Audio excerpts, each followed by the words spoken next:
Muy buenas, bienvenidos al banquillo, gracias por estar con nosotros. Hoy vamos a hablar de la inversión en el sector agrícola y la inversión en la capital hondureña.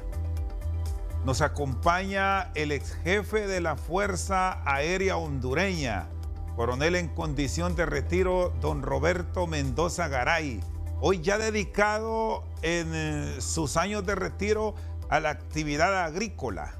Y con esto quiero iniciar, coronel, porque usted ha sido damnificado por las tormentas tropicales ETA e IOTA en el sector fronterizo entre Honduras y Guatemala, en Omoa, para ser más preciso. ¿Cómo han llevado los productores del sector, muchos de ellos dedicados al cultivo de café, otro sector a la ganadería, a la industria del turismo, estas dificultades que ahora mismo sigue enfrentando en una etapa de recuperación el país?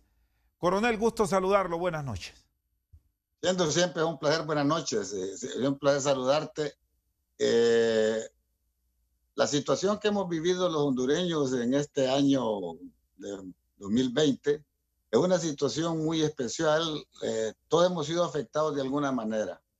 Cuando se inició el proceso agrícola de Honduras, principalmente a principios de año, tuvo el problema de la pandemia. Las fincas y todo tuvieron que ser abandonadas porque por 4 o 5 meses nadie podía ir. Y en el caso nuestro, que nosotros tenemos finca de café, pues estuvo abandonado, el café montado, los otros cultivos pues sin control. Pero al final pues, se logró sobrevivir.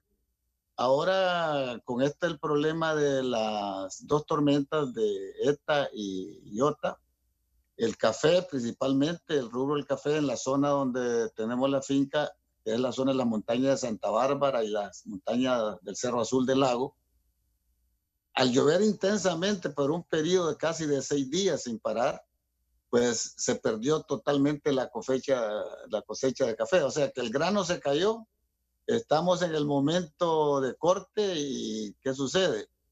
De que el corte segundo normalmente en las fincas es el mejor corte, donde uno saca la mejor producción y productividad. Pero al ir a la finca haciendo la inversión, prácticamente el grano, además de que se había caído, se había sido lavado por las corrientes. Cuando estamos hablando nosotros en Honduras de la recuperación que el gobierno está haciendo, pues haciendo todo su mayor esfuerzo en reconstruir carreteras de penetración, caminos de terciarios y secundarios, para ir a las zonas cafetaleras, la verdad que va a depender en la zona que uno estuvo, porque en el caso de nosotros, los daños de las calles y carreteras no fueron tan grandes como los de Intibucá, como los de Santa Bárbara, porque las carreteras son un poco mejores. Lo único es que la producción se perdió totalmente. ¿Qué sucede diciendo? Normalmente en esta época del año es que se dan los cortes en las partes bajas que se dicen, fincas que están de 700 a 1000 metros de altura, como en la zona que estamos nosotros.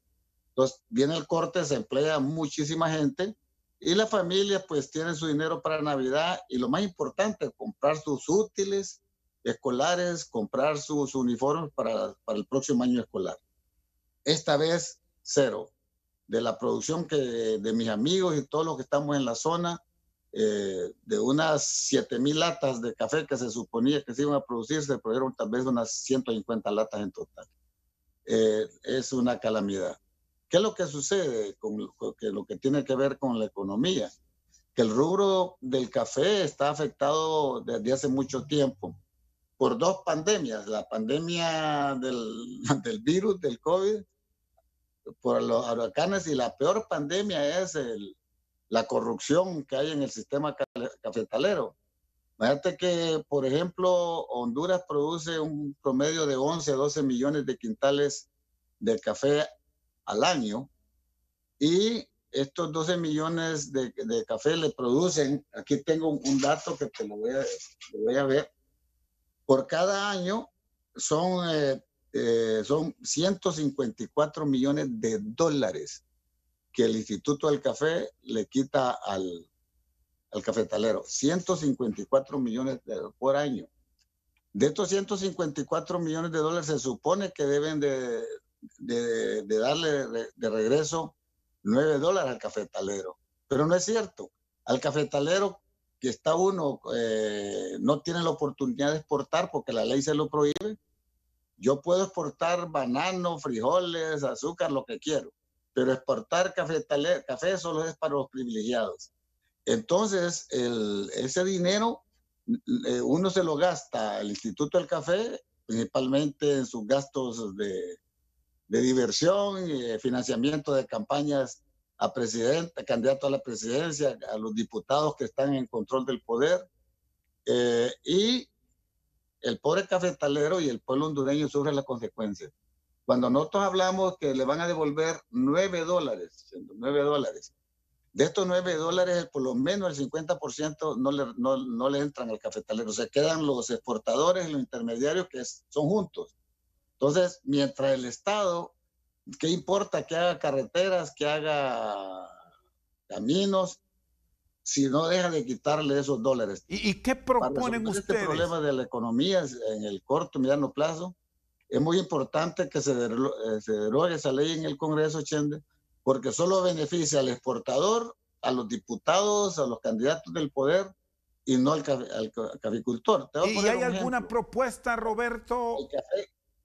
Sí, ¿hay alguna propuesta por parte de ustedes para cambiar estas iniciativas, para volver más equitativo el ingreso para estos productores que constantemente se quejan de que no se tiene un acceso claro a todos estos recursos?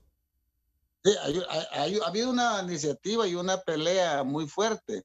Lo que sucede es que esta fue una ley que hicieron en el Congreso para favorecerse a los políticos y favorecer a los exportadores. Solo te voy a poner un ejemplo.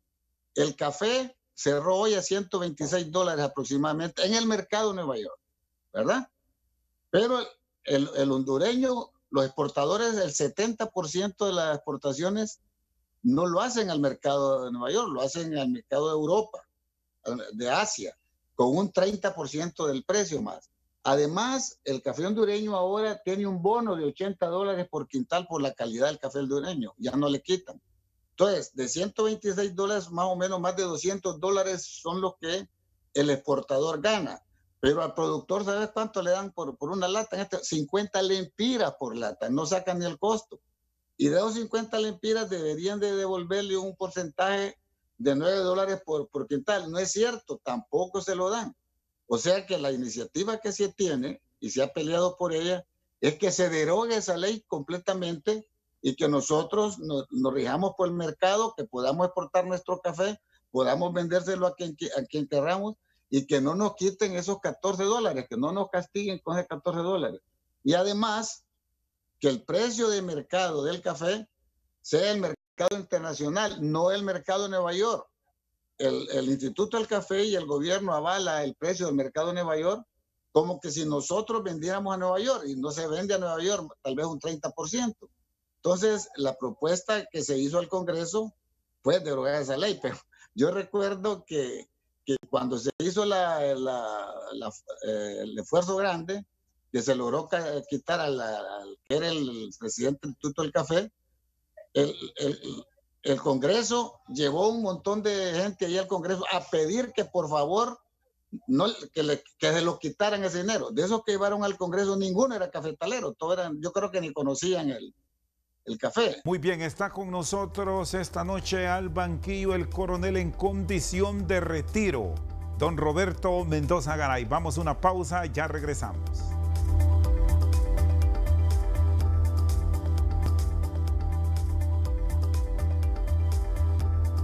Seguimos al banquillo, está con nosotros el coronel en condición de retiro, ahora productor agrícola, don Roberto Mendoza Garay.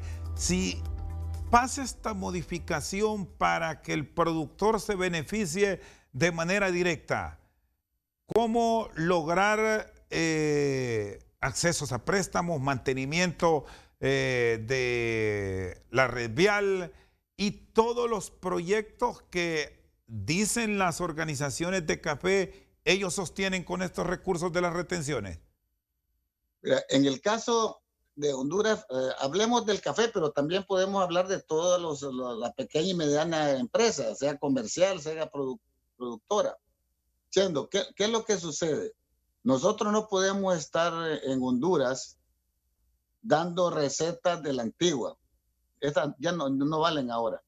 Nosotros tenemos que ponernos de acuerdo cómo el mundo está atendiendo la emergencia. Hablemos de la pandemia y nosotros sumado los dos fenómenos que se dieron. Parece increíble, pero para el gobierno de Honduras, el hecho que se hayan dado esos dos fenómenos de huracanes que afectaron principalmente la zona norte, occidente, y que hay todavía mucha gente que tiene su casa inundada. Yo tengo mi hija, pues, que no ha podido entrar a su casa en la Lima, la tiene perdida, y muchos familiares. Eso no, de la forma tradicional no se resuelven los problemas. Nosotros tenemos que darnos cuenta de la única manera, los procesos económicos actuales son procesos que tenemos que poner atención a lo que está haciendo los países europeos, lo que está haciendo Estados Unidos, está haciendo México. Es que hay que darle dinero directamente al productor o directamente al de negocio, directamente a la persona. O sea, si nosotros vamos a tener X cantidad de dólares que van a venir o que pueden venir, o si no, el gobierno tiene que accederlos de alguna manera, tiene que ser directamente. Imagínate que a uno le dicen como productor, llega el presidente de la República o el encargado, bueno, hay 5,000 millones de dinero para el productor. De esos 5,000 millones, ¿cómo lo puede? Vaya a su banco. Y esos 5,000 millones se los da uno, los mismos, porque le dice vaya al banco. Los bancos no son de beneficencia, los bancos son una empresa privada que con fines de lucro, que tienen una responsabilidad tremenda, porque tienen que cuidar los fondos de sus asociados y de sus socios. Entonces, por lo tanto, ya no se puede de esa manera. ¿De qué me sirve? Tiene que dar dinero directamente al productor. Digamos, si a un productor de ahorita que perdió su finca, que perdió su vaca, es increíble la cantidad en esta zona donde estoy, cómo se perdió ganado. Recuperar eso no se va a hacer con un clic. Entonces toma 5 o 3 años. Entonces tiene que darle dinero. Y la otra cosa es que ahora, por ejemplo, que se tuvo las inundaciones, por lo menos el gobierno va a tener un respiro porque le van a inyectar dólares del exterior, aunque la pobre gente vaya sufriendo. Pero en las economías actuales, y aquí te lo dije, mira, como productor, Chando, y te lo digo como economista, porque también soy graduado economista de la Universidad Autónoma. Las economías no es que uno tiene una bolita mágica, sino que tiene que ver cómo el mundo está cambiando, cómo el mundo está reaccionando, cómo están los mercados, porque la economía de un país como nuestro, que es tan pequeña, está ligada a las economías del mundo. Entonces, si yo no veo cómo está el mundo, cómo está reaccionando el mundo, ¿cómo puedo yo reaccionar para compensar la economía nuestra? Porque no es tan malo tener una pandemia siempre y cuando los que manejan la economía internacional y nacional sepan cómo hacerlo, porque el dinero está disponible. Lo que pasa es que nosotros, que hasta para pedir, tenemos problemas. Yo sé que has escuchado algunos analistas que los oigo y economistas, unos jóvenes, otros viejos como yo, que siguen con el libro viejo. Por ejemplo, salen de una manera irresponsable diciendo, no, las pérdidas de la economía de Honduras fueron tantos millones de dólares. ¿De dónde sacaron esa información? Si uno como economista tiene que tener datos para poder hacer proyecciones, pero datos y estudios muy serios. Yo no puedo venir aquí diciendo, mira, Honduras con 150,000 millones de dólares se recupera. No puedo saberlo porque no tengo los datos. ¿Cuántos fueron las pérdidas por la pandemia? Las pérdidas por los huracanes, la acumulación de las huelgas y el problema que hubo por la parte política. Yo sé que es grande, pero no sé cuánto es.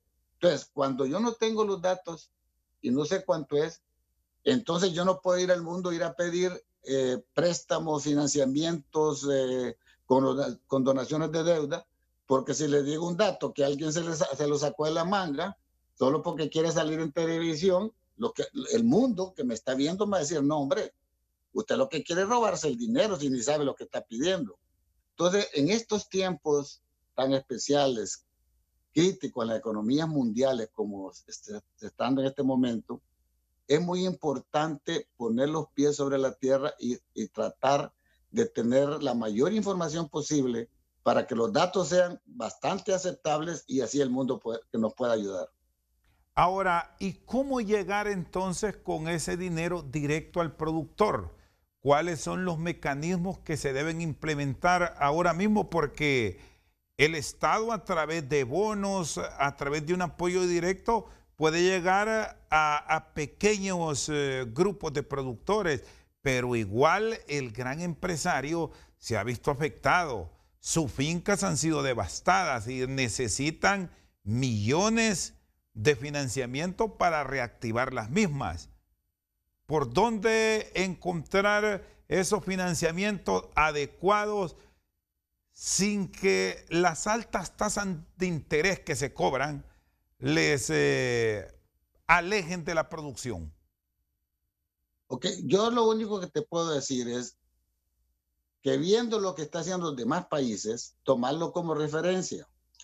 Porque en estos momentos actuales uno no tiene que inventar el agua salada, ya está inventada. Entonces, ¿qué es lo que hace con la media de la tecnología? Se tienen el nombre de todos los productores que el Instituto del Café tiene, que la empresa privada tiene, que las diferentes asociaciones tienen, se tiene el registro de todas las empresas.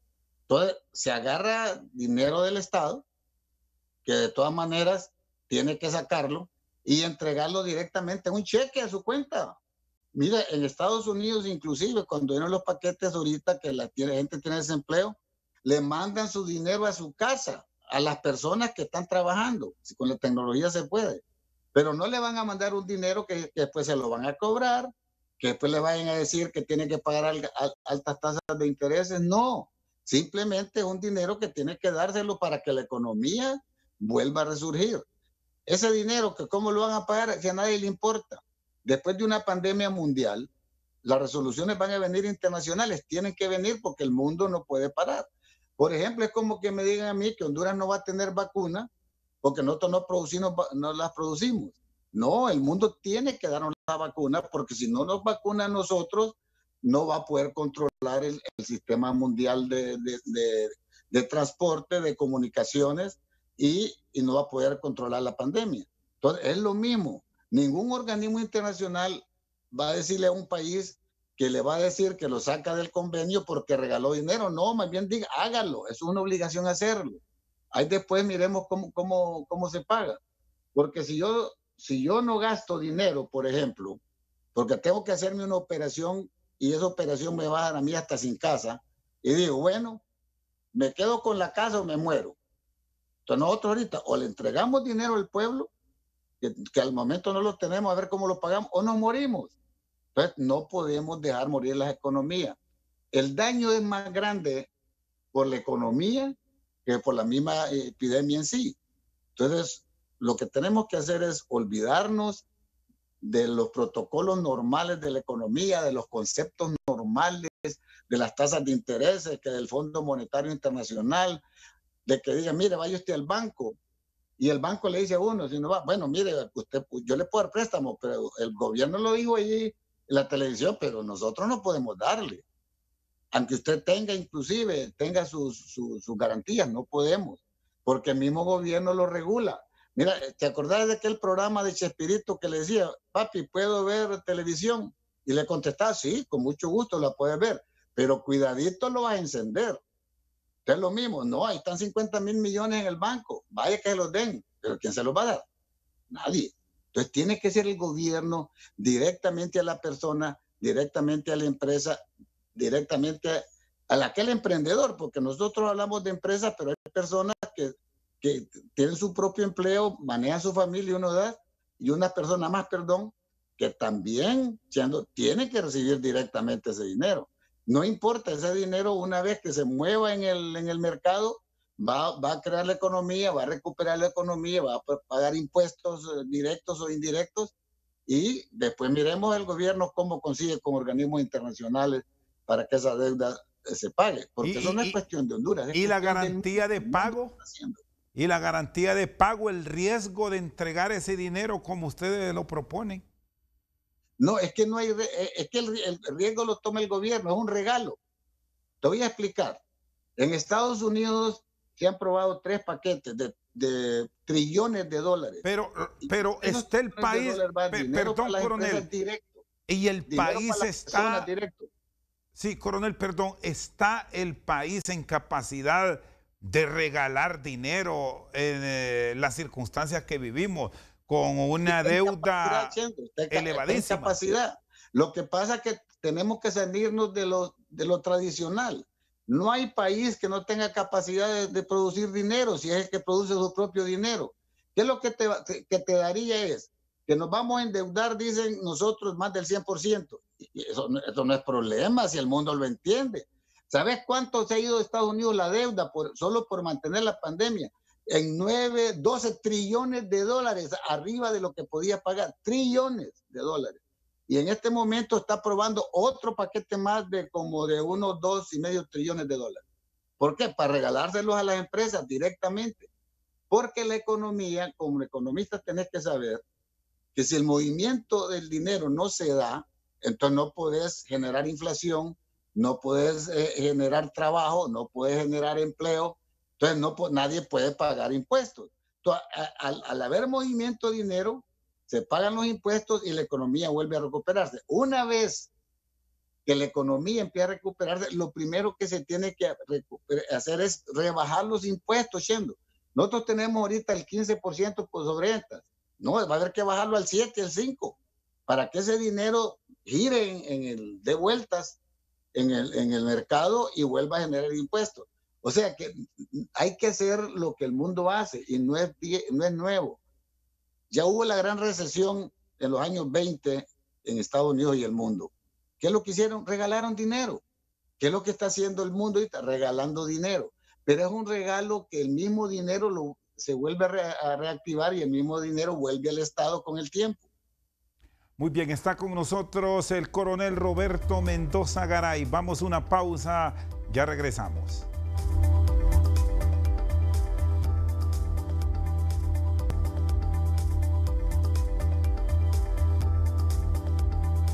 Sigue con nosotros al banquillo el coronel Roberto Mendoza Garay. Amplíeme eso de regalar dinero.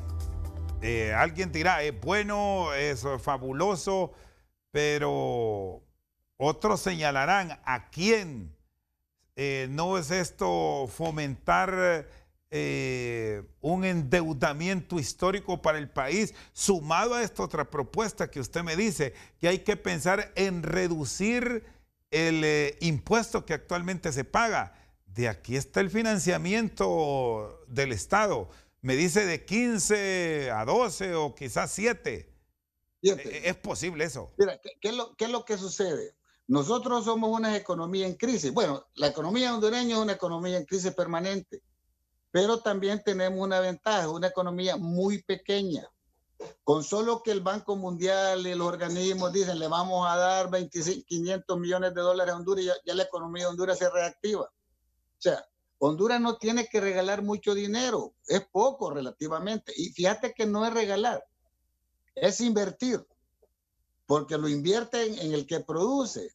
Digamos, un trabajador que no trabaja, no produce ni impuestos, ni circulación del dinero, ni él ni su familia. El hecho que tengamos 60, 100 mil trabajadores sin empleo, estamos obligados a darles dinero para que tengan cómo vivir. Y estamos obligados a que la economía vuelva a oxigenarse. ¿Y cómo se oxigena? Poniéndole dinero, porque esta es una recepción, este es un caso especial. Y la mayoría que se pueda, porque lo que vamos a hacer con la tecnología es, usando la tecnología y le llega el dinero a su cuenta. A todo aquel que quedó desempleado, que tiene una empresita, se hace proporcional.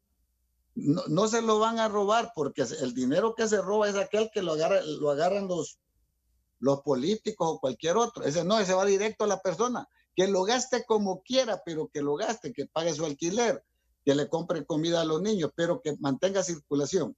Al haber circulación, las empresas van a volver ¿cómo es? A sentirse mejor, van a estar mejores, van a subir, van a crecer y van a volver a pagar impuestos. Ahora, si yo tengo una empresa que además del 15% sobre ventas paga el 40% de adelantado, que el 20% por ser amarillo, el otro por ser verde. No.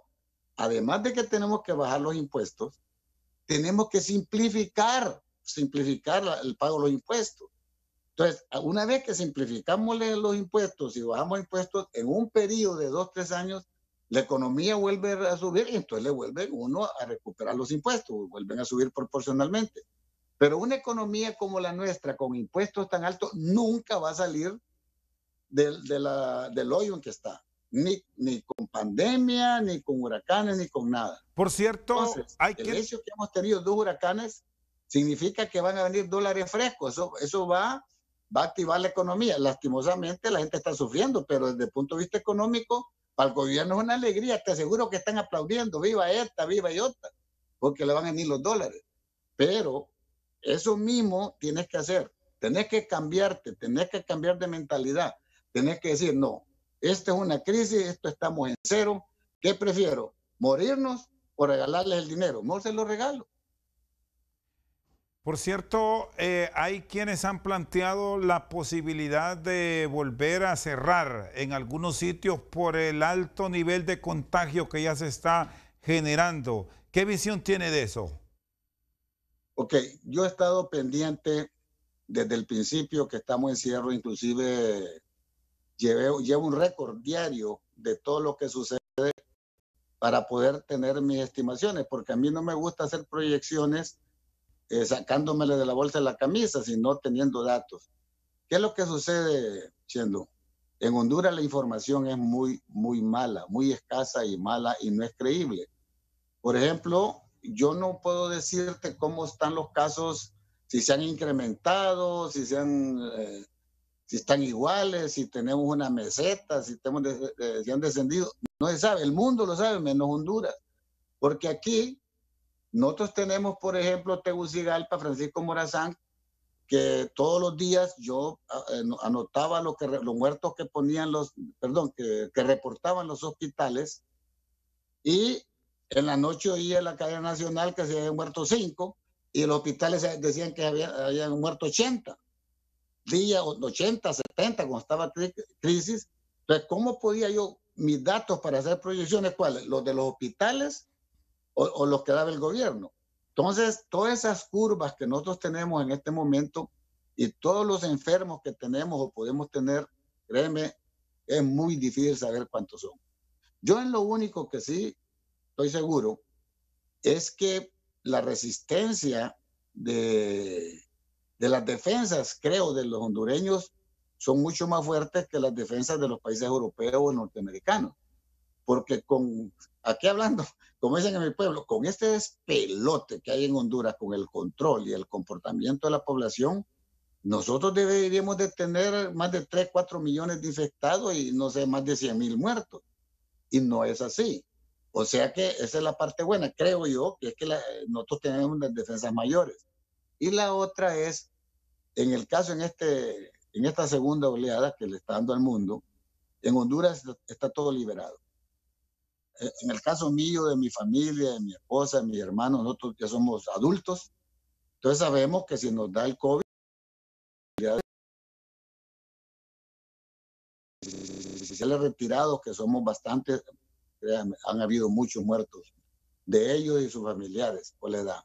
Entonces yo me tengo que cuidar, entonces yo tengo todas las medidas, mi familia todas las medidas. Pero la mayoría de las poblaciones, digamos en este momento que yo voy a la finca, voy a Moa con todas las precauciones, es increíble. Aquí la gente anda normal, unida, con fiestas, 100, 50 reunidos, platicando, viviendo. La playa es una gran chupadera. O sea, no hay ninguna medida de seguridad y la cantidad de enfermos es muy poca, o somos resistentes y la aguantamos. Pero eso no significa, por no ejemplo, hay pruebas. La semana pasada se murieron 2 compañeros y 2 parientes míos que les pegó el COVID porque vivían en La Lima Y cuando los evacuaron en el mismo carro de la Cruz Roja. Ellos dos mayores se murió esta semana, en 2 días de por medio, el esposo y la esposa. Eso es lo que yo sé. Entonces, la pandemia en este momento nos va a afectar mucho. Pero hay algo que me preocupa más. Viendo el mundo, la vacuna ya existe.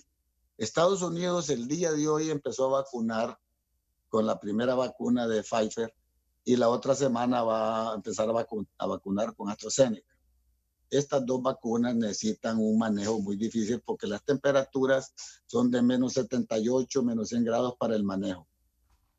Y Alemania, estaba leyendo y viendo las palabras de la canciller Angela Merkel, tiene más de un mes de haber formado un equipo especial y están preparando los locales, los hospitales, dónde van a hacer por mientras salga la vacuna, porque ellos la van a tener inmediatamente que salga porque tienen la capacidad de hacerlo. Nosotros en Honduras, yo no escucho que nosotros ni sabemos dónde nos vamos a poner la vacuna, no sabemos qué vacuna va a venir acá. Entonces, mi recomendación, humilde recomendación, es que se haga una fuerza de tareas solamente para tratar el caso de la vacuna. Principalmente el manejo y dónde la vamos a usar. Las vacunas no todas tienen el mismo manejo. Las 2 primeras que han salido, que van a estar listas, tienen un manejo muy difícil. Pero hay otras que van a tener un manejo mejor si es que las aprueban. Entonces, nosotros tenemos que hacer una fuerza de tarea que dependa el jefe directamente del presidente de la República, que tiene que ser una persona el que la dirige directamente con todo el poder y toda la capacidad. O sea, de experiencia, puede ser un ejecutivo de una empresa, puede ser un militar retirado, puede ser un banquero, puede ser cualquiera, hasta un político. Porque nosotros vemos que tenemos personas muy buenas en el sistema de medicina de salud de Honduras para el manejo de las vacunas, pero no tienen nadie que les apoye.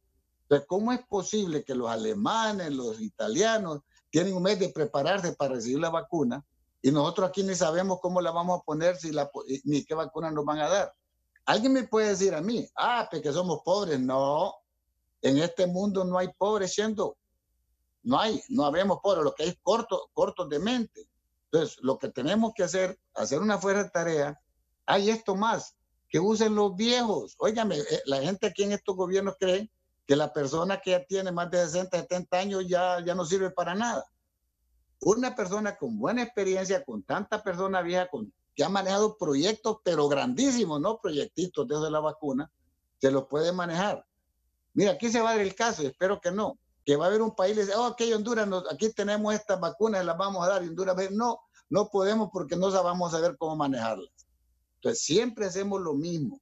Entonces, en este momento, nosotros lo que nos puede salvar en el mediano y corto plazo es la vacuna, pero tenemos que estar preparados para recibirla. Y para eso tenemos que usar, porque tenemos suficiente logística, tenemos aviones, tenemos instituciones, tenemos personas, pero no pongamos hipotivos. Yo antes nos decían a nosotros, bueno, ustedes como viejos que éramos jefes, tienen una secretaria bonita, nos decían, ¿verdad? Ahora no, ahora tienen un chavo bonito ahí, como los cosas han cambiado.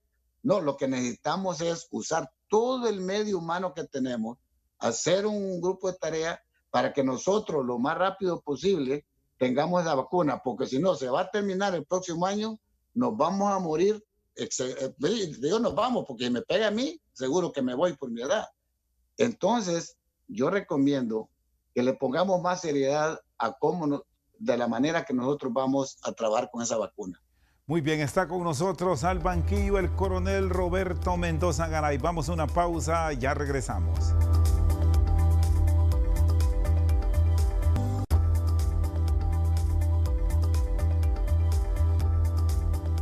Seguimos al banquillo con el coronel Roberto Mendoza Garay. No me dejó claro, entonces, economía abierta. Solo respóndame esto para hablar un poco de el aeropuerto de Toncontín. Pero hablamos, mira, las economías, repito, no son algo estable, algo fijo, que la receta de hoy es la misma receta de mañana. No es como cuando una persona, pues si todos tenemos un corazón, todos tenemos 2 riñones y los médicos ya saben cómo tratarnos. Pero las economías son muy volátiles, muy flexibles. Uno tiene que ser inventivo, ser creativo. En este Pero momento, coronel. tampoco no es que hay que inventar las cosas, Chendo, ya están inventadas. El mundo, a través de la historia, ha resuelto problemas de crisis económicas, con las grandes depresiones, las grandes guerras digamos, la caída de los mercados de valores en el mundo, cómo está ahorita la economía con las grandes líneas, las líneas aéreas. Entonces, nosotros tenemos la oportunidad de resolver el problema económico de Honduras, pero tenemos que cambiar el modo de pensar y cambiar las estructuras. Voy a poner un ejemplo. Yo ya cumplí mis 74 años. Ya soy una persona descalificada del sistema bancario, del sistema financiero. Aquí en Estados Unidos, en el mundo, cuando vos sos mayor de edad, que sos retirado, te abren todas las puertas del financiamiento barato, todos los financiamientos, lo que querás, véngase para acá, que usted lo vamos a tratar bien porque usted es un retirado, usted ya tiene su familia, usted ya tiene su casa, usted puede en el negocio, hay que darle dinero.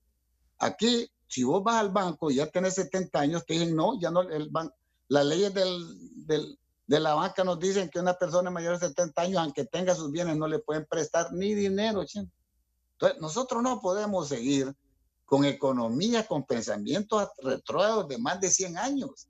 Entonces, tenemos que cambiar el sistema de recaudación de impuestos, sencillo, directo y barato. Tenemos que cambiar el sistema de financiamiento.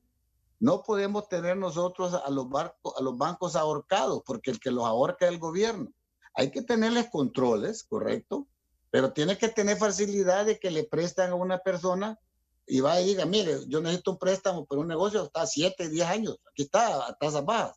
No, que el banco te dice hasta el 18, 20 y a un año, año y medio, a que tengas todo lo que lo soporte. ¿Va?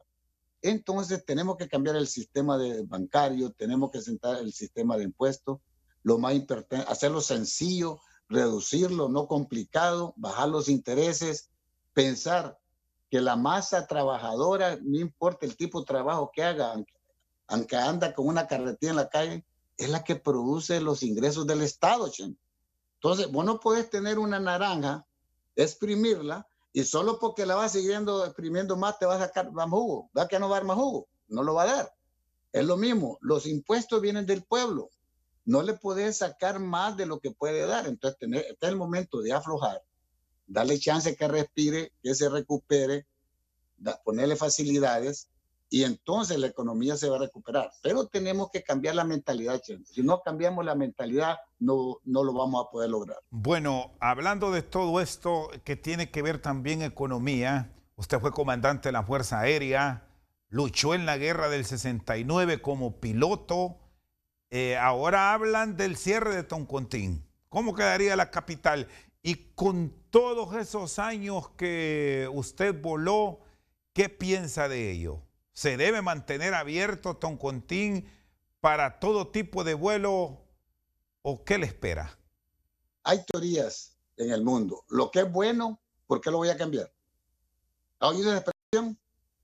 Si está bueno, ¿por qué lo voy a cambiar? Honduras, por la posición geográfica, históricamente ha tenido muchos aeropuertos. Antes había un aeropuerto en cada pueblito. Cuando yo empecé a volar, que me mandaban a volar a Sasa, tan ahí sin pote para poder aprender a volar y hacer unos centavos, volábamos por todo Honduras. Yo recuerdo que íbamos, por ejemplo, Juticalpa, Catacama, San Esteban, era un vuelito de 2 minutos, 2, 3 minutos, y ahí andábamos todos los días aterrizando. Ahora, por la situación geopolítica y geográfica de Honduras, Honduras tiene varios aeropuertos. Tiene aeropuertos en La Ceiba, en San Pedro, Tegucigalpa, ahora va a tener en Comayagua aeropuertos comerciales. Son menos que los que habían antes, pero hay más. Cuando uno hace un aeropuerto comercial, como es desde el punto de vista económico, tiene que analizar el mercado. Honduras es un país pobre, la capacidad de pago de las personas es muy baja, los que viajamos o viajan en líneas aéreas somos muy pocos, por lo tanto no hay suficiente para crear vuelos 10, 15 vuelos al día, solo 2, 3, 4 vuelos al día. Entonces, ese es el mercado que tenemos y para ese mercado tenemos que construir aeropuertos. El aeropuerto de Toncontín no solo tenemos que verlo desde el punto de vista comercial, tenemos que verlo desde el punto de vista estratégico, geopolítico y de defensa nacional. Y además, desde el punto de vista de enfermedades de virus, por ejemplo, de terremotos, de tormenta. La ciudad capital, debido a que está en un cerro y que está rodeado de muchas montañas, puede quedar inhabilitada con cualquier derrumbe solo por un terremoto, por una epidemia como se ha dado. ¿Qué es lo más importante para una ciudad? El apoyo a su población, en caso de emergencia, en caso de desastre. Entonces, Toncontín, si en caso digan que no es rentable porque van a usar Comayagua, el aeropuerto que está en la base Sotocano, porque no es Palmerola, es la base Sotocano, que están usando la misma pista militar que nosotros construimos, hicieron una terminalita ahí de pueblito, que eso es lo que hicieron, una terminalita están haciendo. Entonces, no va a tener más pasajeros que los que Honduras pueda producir. Ahora, internacionalmente, Honduras compite con los demás países de Centroamérica, regionalmente. Entonces, si a mí me dicen que el aeropuerto de Comayagua va a ser un hub y va a ser una gran competencia para los aeropuertos de Centroamérica, mire, me da risa. Nosotros tenemos la competencia del aeropuerto de Ilopango, que tiene ya su mercado hecho, sus instalaciones hechas, con todo, con mangas suficientes. Tenemos el aeropuerto de Guatemala, la Aurora hace lo mismo. Tenemos el aeropuerto de México, que lo miramos largo, pero para internacional está en el mismo área. Recuerda, tenemos San José y tenemos Tocumen. Todos esos aeropuertos compiten con nosotros. Entonces, nosotros no podemos decir que vamos a cerrar Toncontín solo por el hecho de que abrimos Palmerola o que tenemos San Pedro. No, Toncontín tiene que quedar abierto por muchas razones. Y yo he peleado y voy a seguir peleando porque sigue abierto, porque es necesario.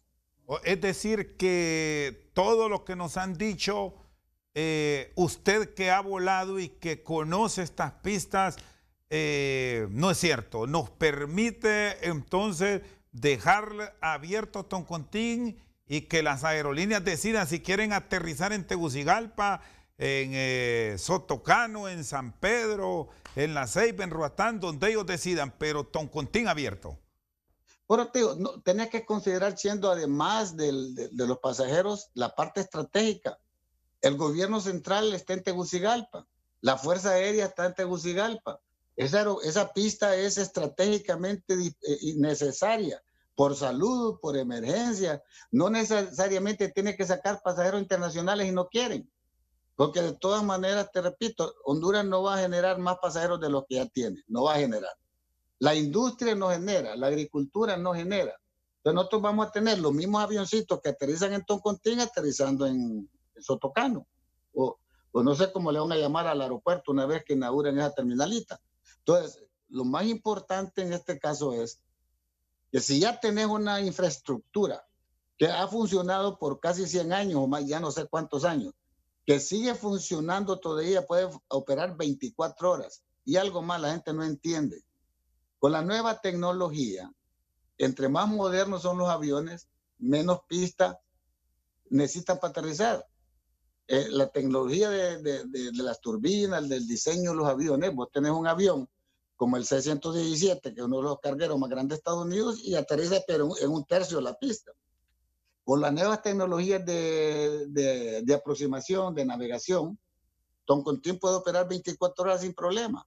Entonces, no le veo yo cuál es la necesidad de cerrarla. Si está bueno y funciona, ¿por qué lo voy a deshacer?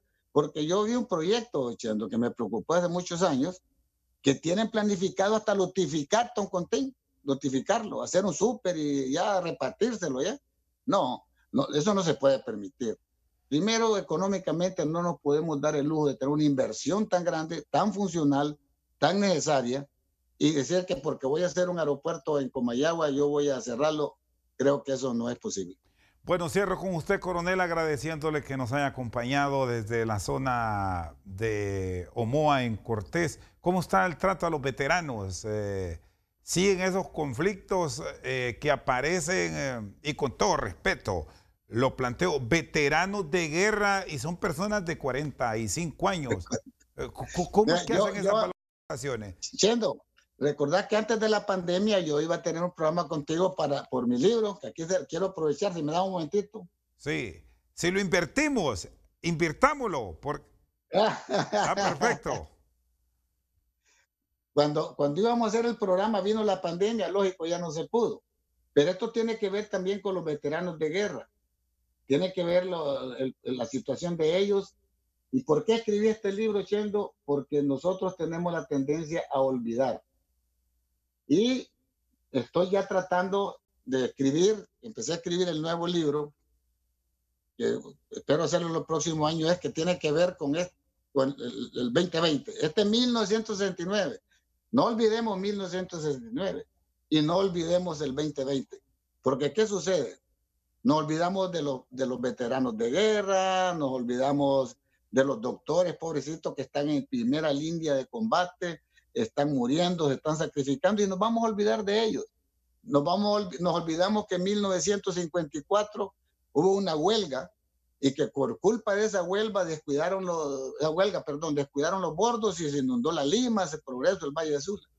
Han pasado huracanes, Fifi, Iota, se vuelven a inundar y nos olvidamos.